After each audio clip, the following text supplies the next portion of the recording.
When you look at the life and accomplishments of Dutee Chand, it is actually a mixed bag. She's had a lot more successes and a lot more failures in equal measures. Off-field controversies, off-track controversies, on-field, and if you look at it, now the ultimate killer blow might have been landed, because the Indian Athletics Federation and as well as all the other fans of Indian athletics would have woken up with a jolt regarding the latest developments around Dutee Chand. Now, Dutee Chand, the latest breaking news is that she has been banned for 4 years and that she will also appeal this. Now, why was she banned? What are the reasons that her ban has been effected from January 3, 2023 onwards and will end only by Jan 2 of 4 years later? In this video, I will tell you the reasons as to why Dutee Chand was given a 4-year ban from all competition.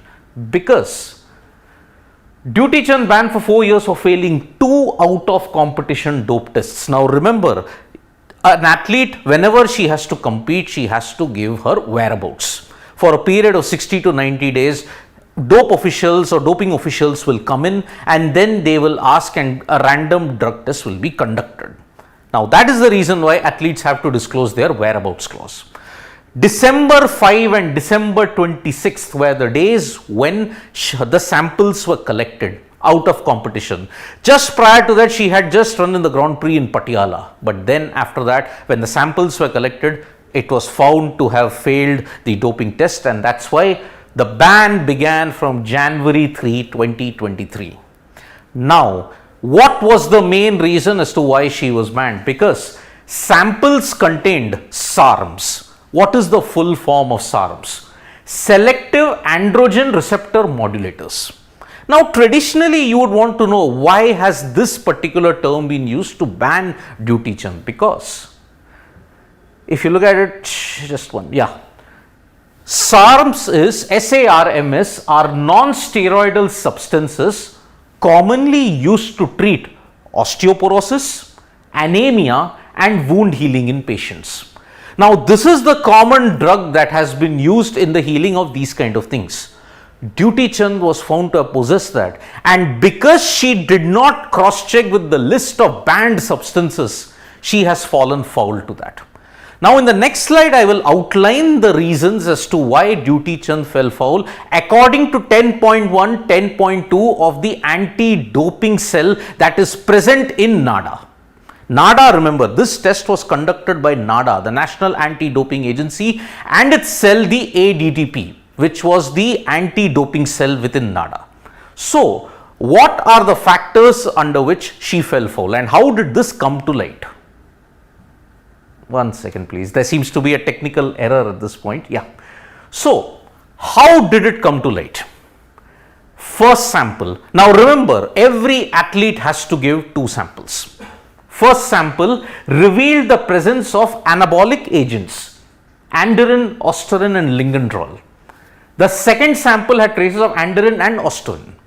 Now, normally if you have given your first 2 samples, you can also give your B sample as well. But in this case, Dutee Chand did not opt for the B sample testing 7 days after adverse analytical findings, because AAF, this is the most important term, adverse analytical findings. It means that if your sample contains the banned substances, it will come in the form of adverse analytical findings.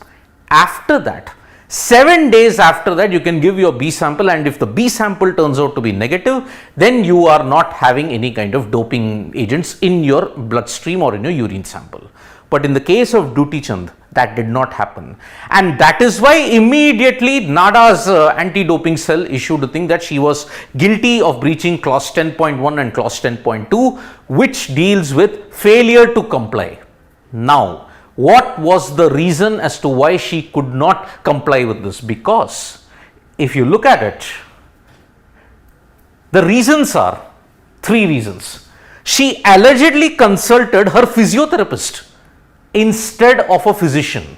Normally the protocol is you go to a physician and you then consult the drugs that you have to take in order for healing. That is the way. But she consulted her personal physiotherapist and consumed the medicines prescribed by her. Normally, any NADA appointed a doctor, or in that sense, the athlete should go to them and then they will prescribe the drugs.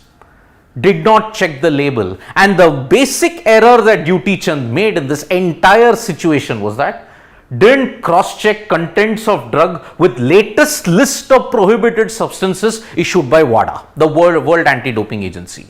Now remember, this is a very contentious issue here, because for an athlete, access to all the medicines, all the drugs that are banned under WADA is a comprehensive list. Some may not be able to understand the ramifications. There is no proper education as to what substances are banned by WADA, and the list is updated on a frequent basis. So what does an athlete do in that sense? Yes, she should have gone to the NADA appointed physio and then taken the necessary medicines, but then she went to her own physiotherapist and prescribed the medicines that were prescribed by her physiotherapist that she took. She was guilty of that. She should not have done according to the protocols that are in place. The label, that's fine. In a medicine, if you want to take, you normally don't check the label. You just go by the gut instinct of the physiotherapist. But the list, corroborating that list with WADA is a tedious process. So there needs to be comprehensive education about what the athletes need to do and what is the list of banned substances by WADA. So if we go to the next thing, what is the next appeal that Dutee Chand will do? She will appeal the ban, arguing it was a case of unintentional consumption and that she was a clean athlete. Dutee Chand and her counsel, they have argued for the fact that yes, we are going to appeal it because it was unintentional. There was no malice involved in taking the drugs. So that's why unintentional consumption and the fact that she is a clean athlete, that is the case that they'll argue. But whether the ban will be overturned, that is now going to take a long drawn out process in that sense. Now this represents a very sad state of affairs for Dutee Chand, because if you look at her list of achievements that is there, she is the 100-meter national record holder, and she was the one who actually put athletics on the map if you look at it in India. Her exploits, and that too when she won the double silver medal in the 100-meter and 200 meters in Jakarta, Palembang 2018, that actually raised the profile of Indian athletics. But unfortunately now with this latest failed dope test, the life and there is a plenty of uncertainty around Dutee Chand, because already remember in the 2015 period onwards, when the testosterone levels were increased, when there was a testosterone limit that was prescribed, which Caster Semenya and Dutee Chand fell foul to, now this latest setback is really going to dent her chances. Will Dutee Chand be able to bounce back later on? It remains to be seen. So that is the situation we are dealing with. So it's 4 years ban for Dutee Chand for failing 2 out of competition dopes test. Now she will appeal, but whether the appeal will be overturned, that is a long, tedious process indeed. Thank you so much folks for joining us for this live. We'll be back with more updates on sports today. Tap that bell icon so you know when we go live, and don't forget we're on Facebook, Twitter and Instagram as well. Thank you.